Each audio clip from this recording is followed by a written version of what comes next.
Hey, what's up, everybody? Got Malpass here. Wanted to come to you.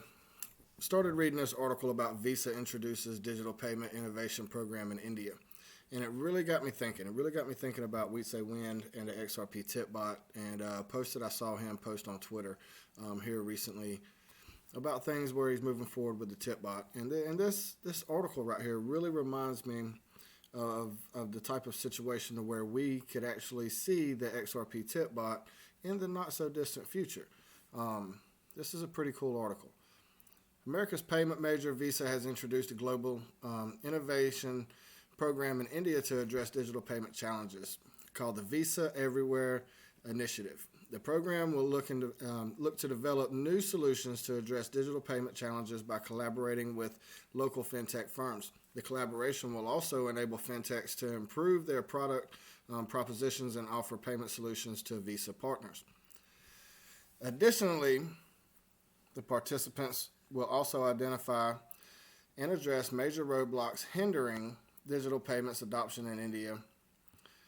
It will also strive to raise awareness outside of metro cities and facilitate access to credit and payment services. Visa Group country manager for India and Southeast Asia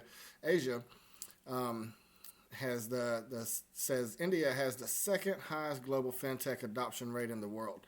Fintechs are putting new payment experiences into the hands of consumers and businesses every day.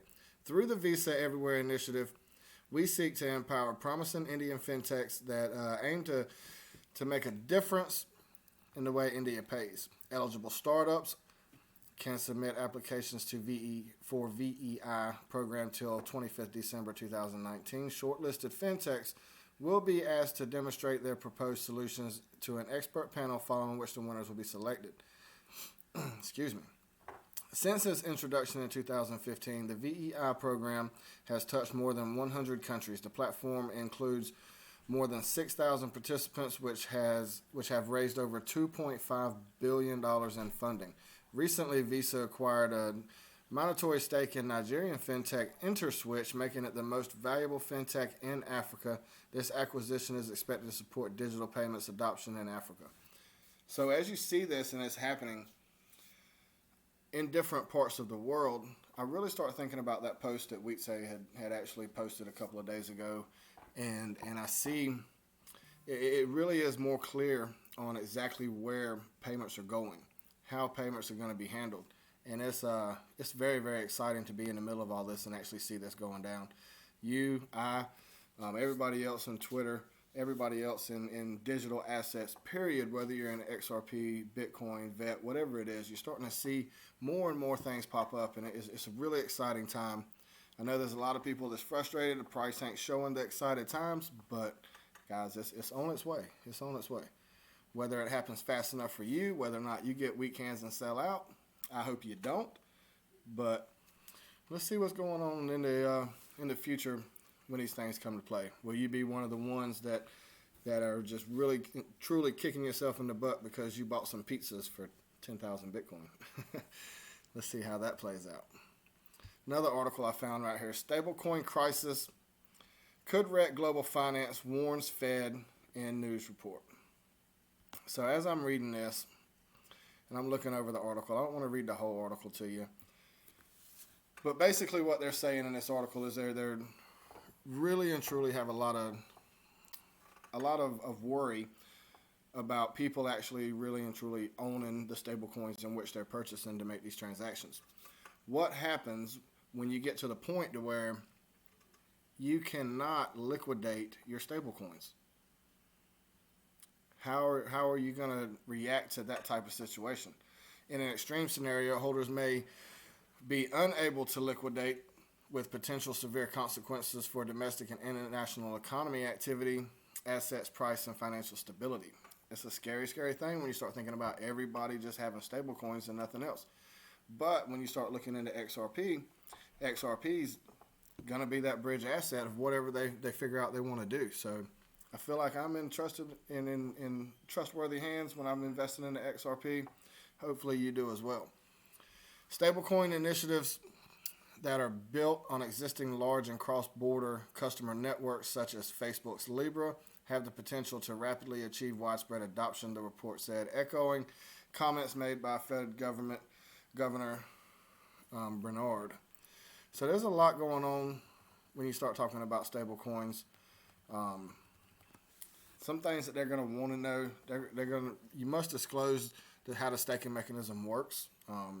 Also, you have to protect the customer data privacy while maintaining KYC records to prevent illicit use.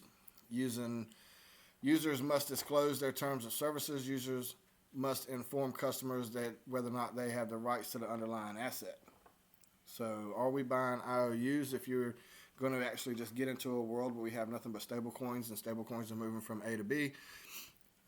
I have to see how that plays out. Very, very interested to see how the stable coins play out. I definitely see that there's going to be some in our future, but is there needs for as many as everybody's saying is coming? So it's a tricky situation when you start getting into the stable coins. Last little piece of news I wanted to bring you right here is about Hong Kong. Pretty good little article, pretty good little read. I am more than positive Crypto Eddie's going to cover this at some point in time. Hong Kong's crypto industry thrives despite social unrest, from the Crypto.com CEO. So the CEO of Crypto.com recently featured it on an edition of the Untold Stories. It's a podcast to reveal the challenges faced by crypto entrepreneurs, especially when establishing their business in the present-day financial landscape. Sharing a general notion followed by the leading crypto businesses across the world.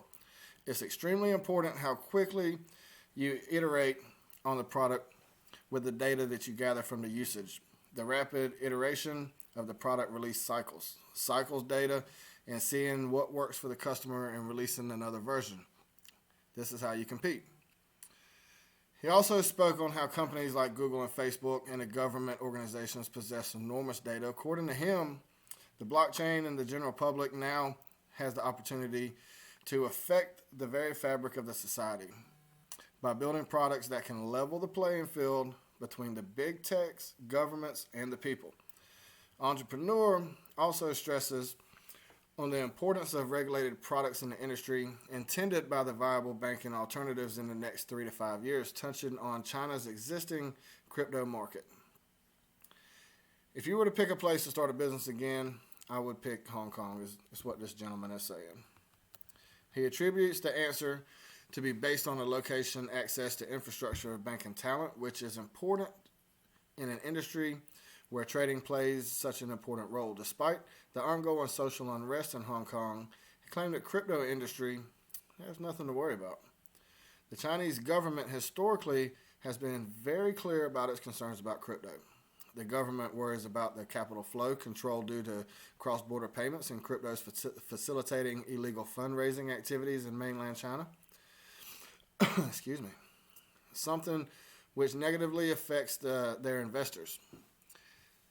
He concluded by claiming that the companies to the ongoing unrest solving the government's concerns with cryptocurrency is much easier. Crypto.com was in the news yesterday after the Hong Kong-based exchange launched a cryptocurrency exchange of its own. The platform has already listed Bitcoin, XRP, Litecoin, among others. So there's a lot of good news going on all over the world, guys. There's exchanges opening up. There's initiatives starting. There are talks of regulation going on all over the place. There's a lot of good stuff that's going on out here in the world of crypto, and I'm just very blessed to be part of it. I'm glad you're here with me. Who's going to ride it out to the end? Who's going to fold their hands and get out of here early? Who is going to ride it out to the end and actually see what exactly happens with this situation? I'm very, very excited about the future. Very, very excited about the XRP community. Very, very excited about the XRP tip bot. I want to see the next phase of the XRP tip bot. We say put the tweet out. I will go try to find a tweet. I will go ahead and share that on my Twitter page also. Go ahead and just repost that in case you did not see it. Just very, very excited to see where everything is headed, where everything is going. I'm glad you're coming here and hang out with me for a minute.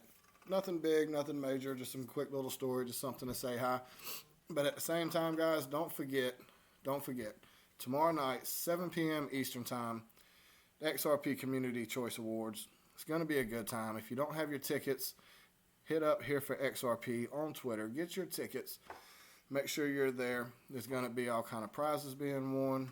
I think there's some wallets, some stickers, and some other things. It's going to be a really good time. Also, don't forget DLT Con 2020 live in LA. It's been Milepass. It's been real. Y'all have a good evening.